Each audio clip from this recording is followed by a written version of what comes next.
Hi, I'm Holly with Stella Mari's Quilts. Today we're going to work on this quilt behind me, which is called Ladders and Lilies. So let's go ahead and grab our cup of tea and get started.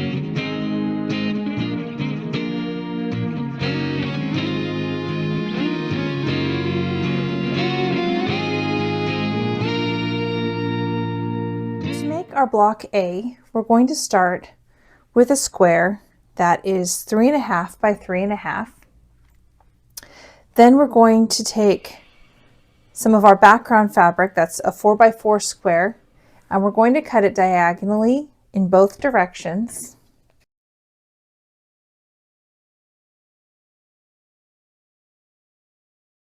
And we're going to make a square and a square block by adding these triangles to all 4 sides, like this.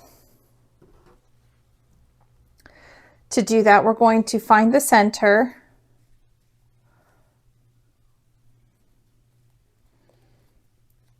and we'll find the center of this.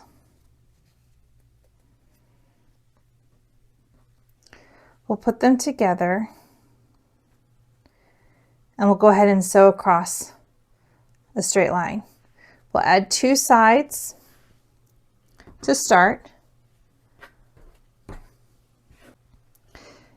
And that's going to come out looking like this. Then we'll go ahead and do the same process of folding it in half, marking our center points, folding this in half, marking our center point,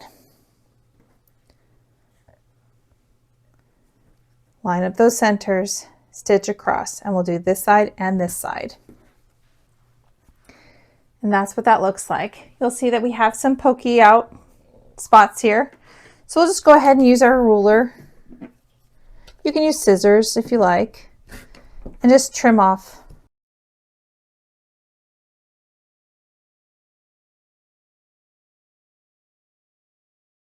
Then we're going to take our color 2 4-inch squares. We're going to cut them in half diagonally so that we get 2 triangles from each square. And we're going to follow the same process to make a square in the square block here. So we're going to take our triangle, we'll find our center. Now with this already being a square and a square, the points of the square are our center points. So we can just line that up and sew across. If we flip this over and we sew from the back side with the square facing up, we can watch the intersection point here and make sure our stitching goes just on the other side so that we keep our points. This is what the first step of that looks like, where we've got 2 sides done. And we'll go ahead and do the second 2 sides doing the same. Find the center, line it up, sew from the other side so we can watch our points. And then we have that step completed.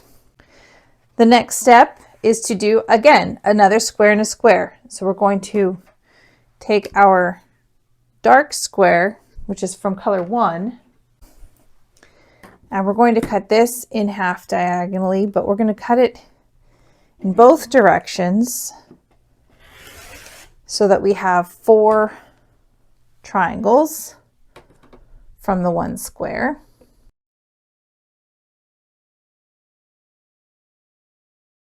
And we'll make our square and square. We'll add the triangles to 2 sides.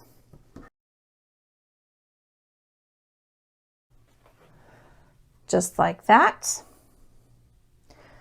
Then we'll find our centers, line it up, do the remaining 2 sides.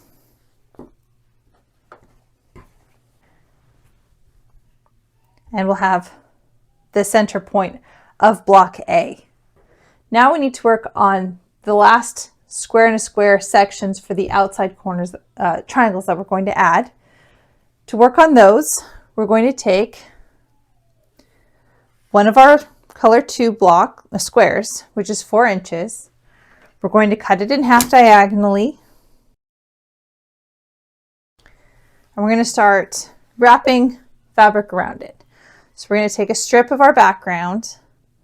We're going to line it up, matching our corner here, just like that. And we're going to sew down the side. Here's what that looks like. Then we're going to take another background strip, and we're going to do the same thing. We're going to line it up along this corner, and we're going to sew down this side. Here's what that looks like after that's sewn. And the last step of this is that we're going to do a snowball on this top corner. So we're going to take our color 3, which is a 3.5 inch square. We're going to draw a line from corner to corner across the back.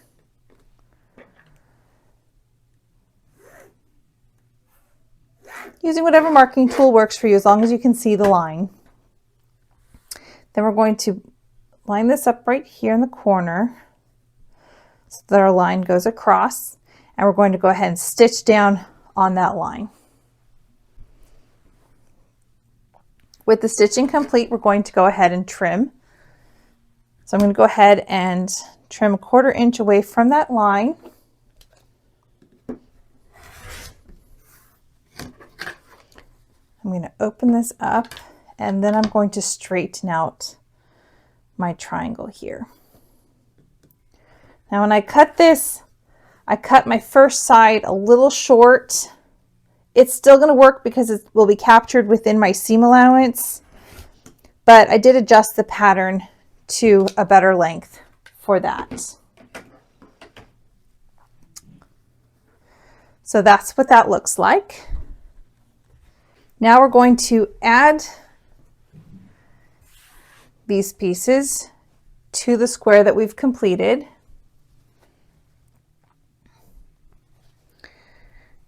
We're going to just wrap that around.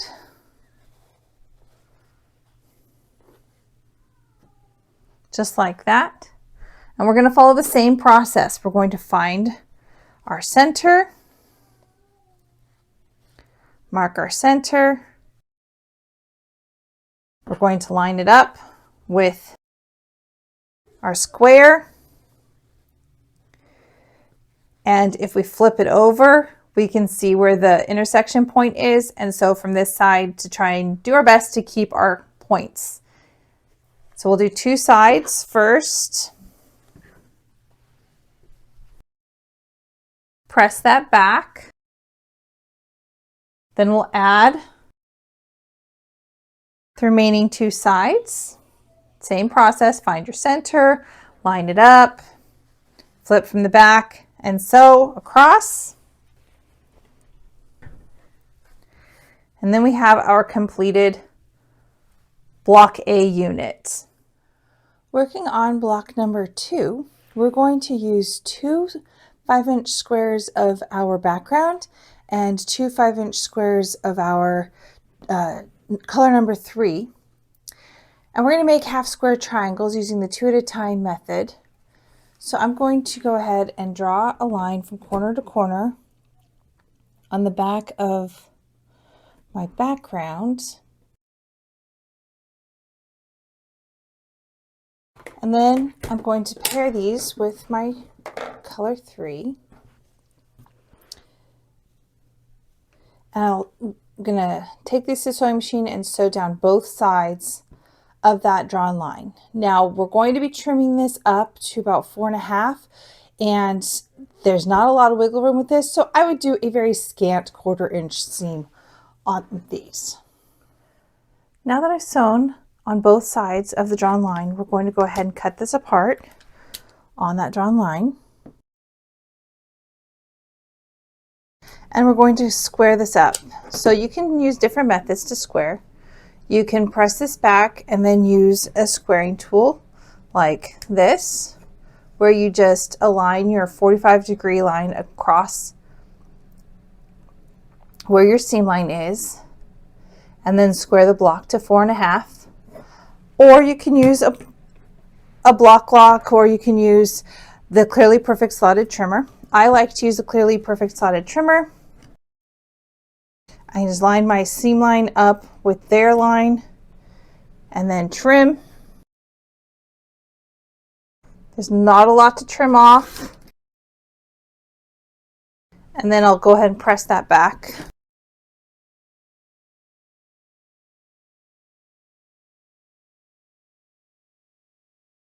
The next step is to make 4 patches. To make the 4 patches, we're going to take our 2.5-inch strips of our color 4 and our 2.5-inch strips of our background, and we're going to sew them together just along one edge of the strip. So I've already done that here. And then we're going to cut this down into 2.5-inch sections. I'm going to go ahead and just trim off a little bit here just to cut off the selvage edge.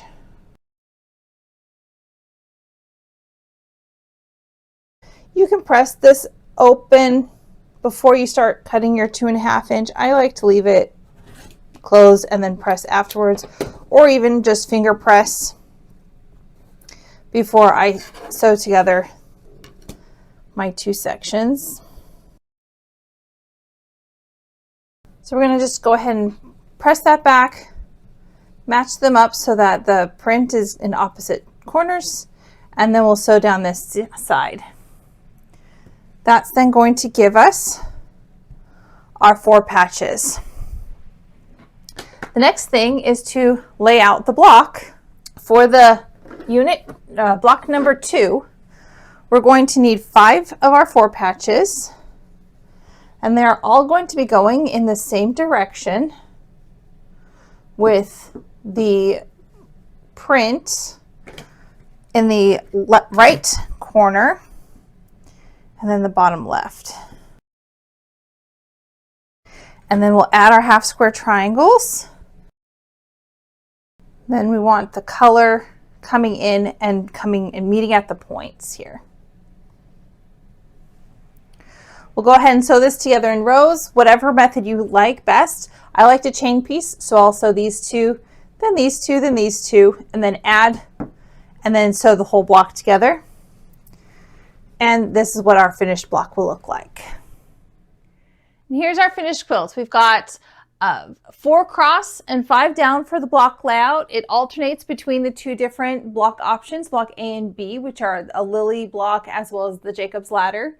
I went ahead and quilted this on my long arm with a pattern called Water Lilies, which I think turned out really great. I also went ahead and added a pieced border to frame out just 2 alternating corners. Kind of see it on the purple accents on the bottom and then blue on the top. There's instructions on how to do that pieced border within the pattern. If you want to check out the description box below to find the link for that. I hope you enjoyed this and you join us again next time. Until then, cheers and happy quilting.